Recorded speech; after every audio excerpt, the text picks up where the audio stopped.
How's it going, guys? It's Jules. So recently I've had quite the interest in conspiracy theories, and I figured I am a makeup artist and I love researching conspiracy theories, so why not join the two together? So today I'm going to be doing a little bit of a conspiracy story as I'm doing my makeup. If you're interested in something like this, make sure you keep on watching because I think you will really enjoy it. As I'm going, I am not going to be naming each product that I'm using. I'll list everything in the description box below. So if you're interested in seeing all of the individual products that I'm using, just make sure to head down there and check it out. So today's story, we're going to be talking about Scott Kleschel. Scott Kleschel, I believe I'm pronouncing it correctly, was born April 12th, 1979 in St. Charles, Missouri. He was blue eyes, brown hair, young boy. He was bright, and his peers would refer to him as a bit creepy or odd. And they think that that was because at the time he was considered mentally handicapped. And, you know, in the 80s when this had taken place, being mentally handicapped wasn't completely understood. So a lot of people would just consider these mentally handicapped people as being weird. This is not my opinion. This is what was said in the story. It'll make sense later on. So this story all begins on August 6th, 1988. Scott had attended Coverdale Elementary School. If you see me looking down, it's because I don't want to get anything on my eyeballs. And because I have some notes that I'm like referring to throughout. So we are going to start on August 6th, 1988. Scott was attending Coverdale Elementary School again in St. Charles, Missouri, and at the time he was 9 years old. After attending a rather regular day at school, he had went home to go get changed into his play clothes, and he had headed out to go play. I'm not sure in the 80s of how children would go play, but what can I assume is it was similar to how I grew up, as in you were not really on your video games and you were outside. But anyway, so that day particularly had some pretty bad weather. The weather had started later on in the evening, but when Scott had gotten home and he had changed, it was about 4 p.m. when he had went out to go play, just to give you a general idea of the timing of everything. Now, this town was a pretty small town at the time. It had only about 100 kids. Okay, so Scott goes out to play at 4 o'clock, and one of the last people he was seen by was by his eldest sister. And he was seen heading out to a wooded area where a lot of the neighborhood kids would play. He was seen by his sister at 5 p.m. Now, the storm had started at 6 p.m.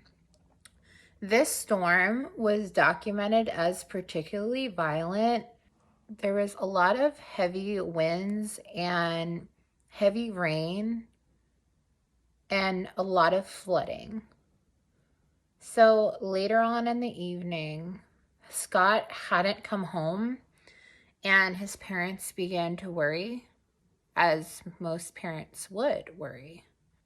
So the parents had decided to conduct their own search of the area with his eldest sister to see if anybody had heard from him. So they went around to, I'm assuming, like neighbors' houses and asked looked in the woods, looked in the surrounding areas, and there was just no traces of where Scott could be. So after the parents had gotten increasingly fearful of their son's safety, they had contacted authorities.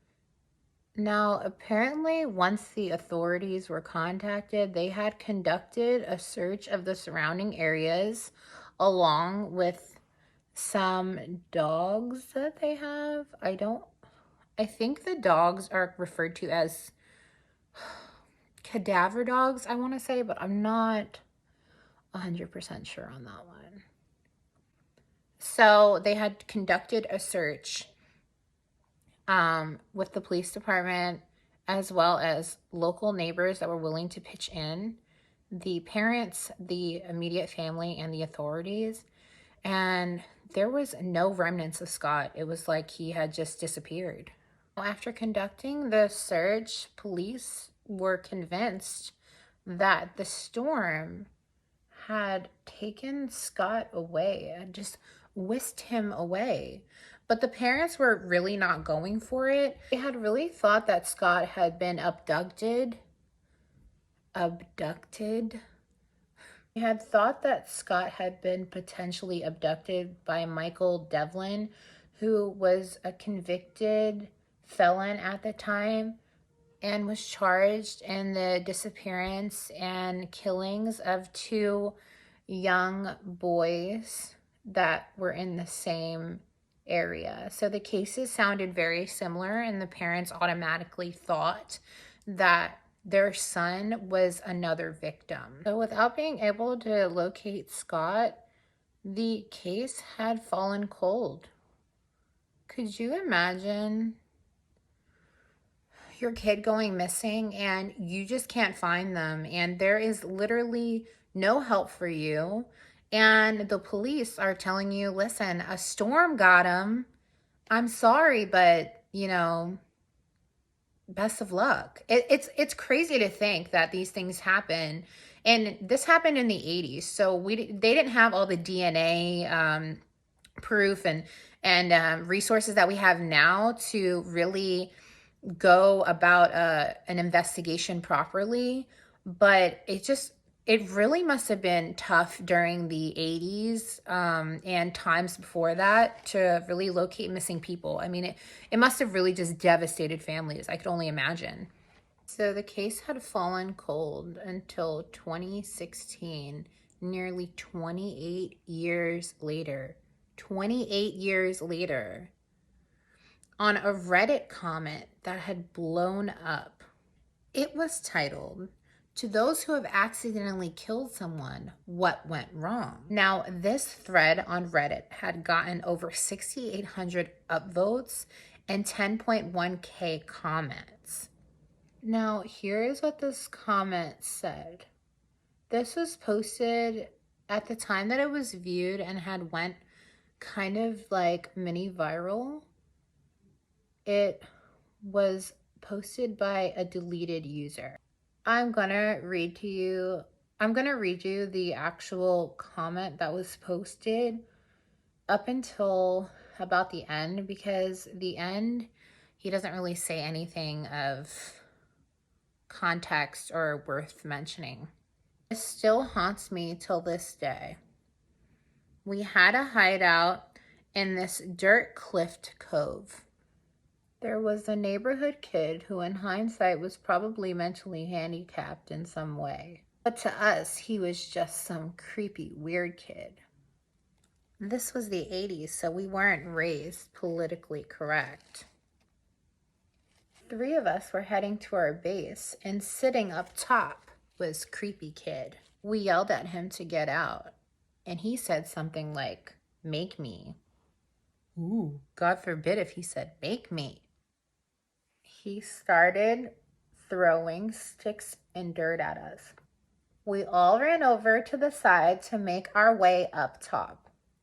So what I'm assuming here is that they are saying, because this was in Missouri and I didn't understand like some of the terminology that was in this, like things like saying that they had like a cove and they were heading up top. What I'm imagining in my head, by the way that this user is saying it, is that this was like kind of a like treehouse of sorts.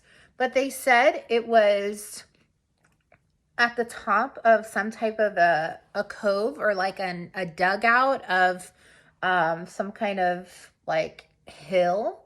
So I'm kind of am curious as to what this person means, because it doesn't 100% add up. Like I can't really get the mental picture in my head as to where this kid was and where the rest of the other kids were. So that's just a little food for thought. So he says, we all ran over to the side and made our way up top.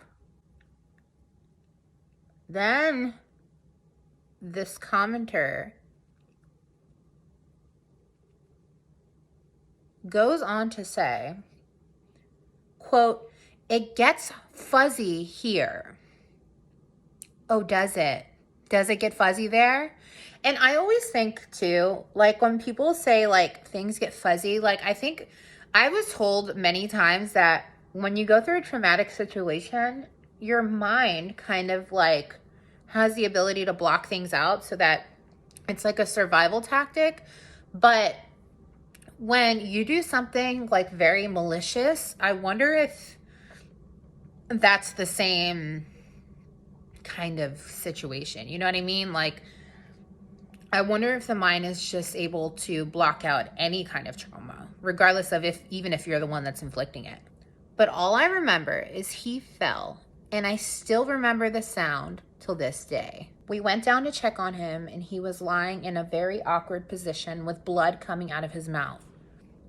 We all just freaked out and ran home. So what I'm envisioning is this kid was like at the top and these kids were at the bottom, and he's throwing some stuff at them. They come up, they maybe hit him with some things and then toss him over the side, and this kid falls. Maybe, I'm not sure of the wounds that he could have received, but maybe he like broke his neck or something, and his body is laying in this really awkward position and blood's coming out of his mouth. I mean, could you imagine? I mean, like, I couldn't imagine, like, anyway. I have lash extensions, so if you see stuff on my lashes, I will take care of it at the end. I got you. As far as I know, nobody has spoken a word of it since. We didn't go back for over a month, and nobody ever talked about it again. So what I was thinking is, okay, by the way, that was the end of the blurb. There was a little bit more, but it was just him summing up the story. There was no other juicy meat of the story. So my thinking is like, you guys, you killed somebody and you fucking went back. You went back a month later, but he said it like, we didn't go back for over a month.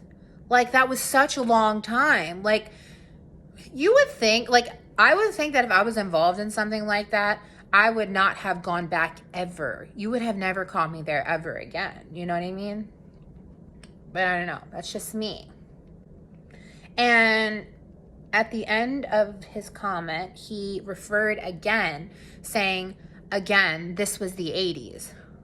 I don't know why he kept on saying that this was the 80s, but I think he wanted kind of a pass for his really poor behavior, and also a pass for picking on and killing or aiding in killing a mentally handicapped child. Also, along with this user's post, he had posted a photo of what looked like a mound of dirt and some type of a wooded area. I'll attach the photo right now. And I don't know when this photo was taken or if he took it. By looking at the photo, I kind of got a better idea of what the scene could have potentially looked like if this was real. Within an hour of this comment being posted by the Reddit user, somebody had commented and asked if this was the young boy Scott from St. Charles. And after further research, someone had actually looked on this guy's profile and had seen that he had also upvoted and commented on a video that was taking place in the same town as the death of this young boy. Many questions were being asked by Reddit users from all over the world very quickly, as this Reddit user's post had gone quite viral in a very short amount of time.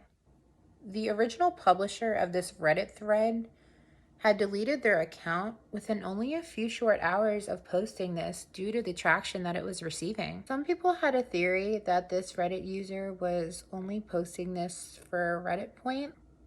Reddit points are essentially something that you get for getting a lot of upvotes and basically a lot of traction and attention to your posts. It's kind of like receiving a lot of likes and comments on Instagram, but that theory had quickly went out the window, as after checking his profile, people had realized that he wasn't very active on Reddit at all. It did seem kind of weird to me that he would do this. I'm just saying he. It did seem kind of weird to me that this person would post this nearly 28 years after it happened just for the hell of it. It seems very strange. And also, the disappearance of Scott did not get a lot of media attention because of the time that it had taken place. It had maybe gotten a small blurb in a newspaper, but that was about it. I think that with this story, not everything is extremely cut and dry. Clearly, at least in my opinion, which seems to be very clear, it seems like there may have been more than one person involved. My theory is this. Scott went to school on a regular day. He was just going to school regularly like he did every day.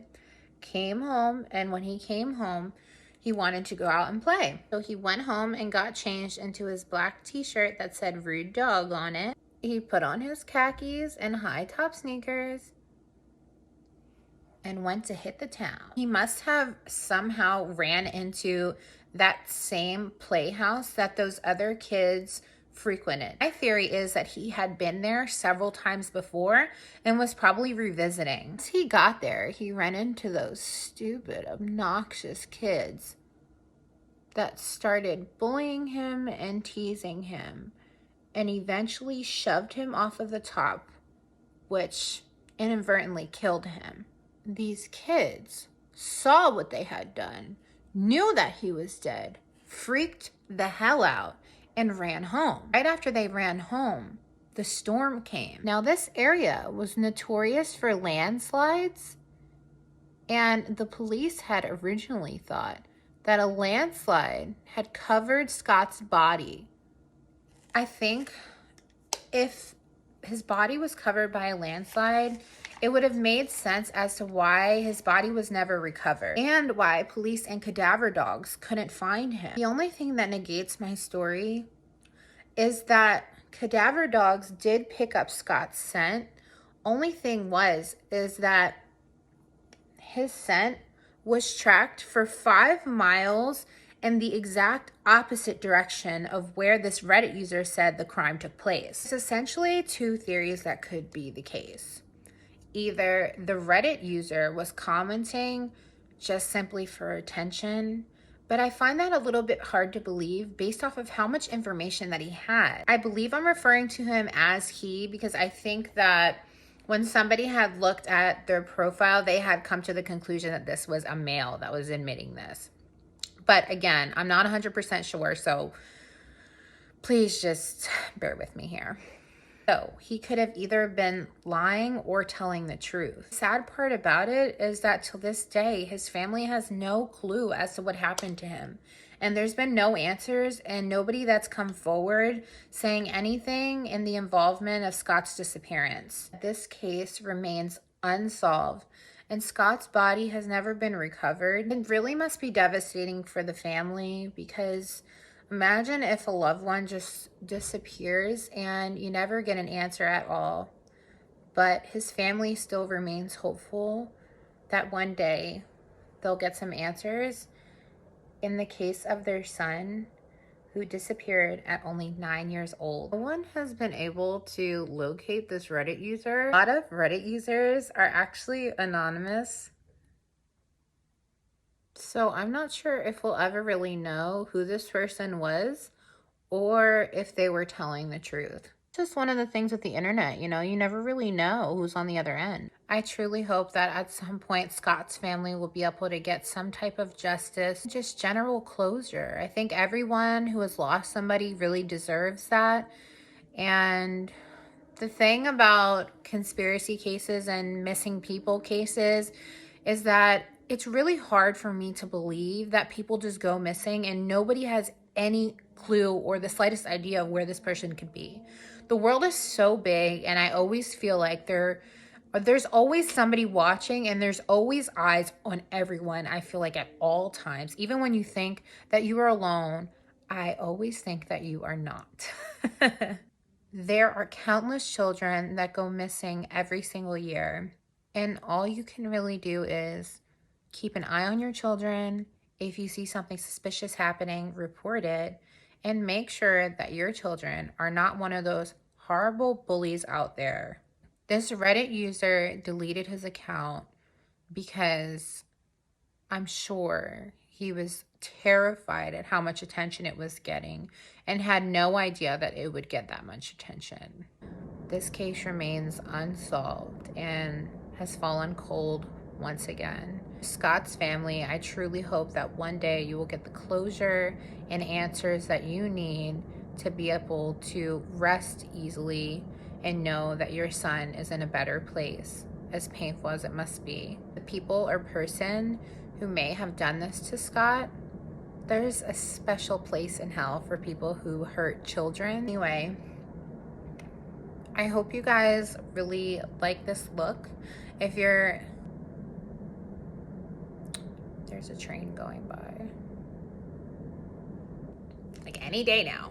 Guys, I am so hooked on Reddit. I could be on there for hours. I mean, there's a real dark side of Reddit too, because a lot of things can be posted anonymously or posted in, I think you call it like encrypted. Like they basically can't be tracked.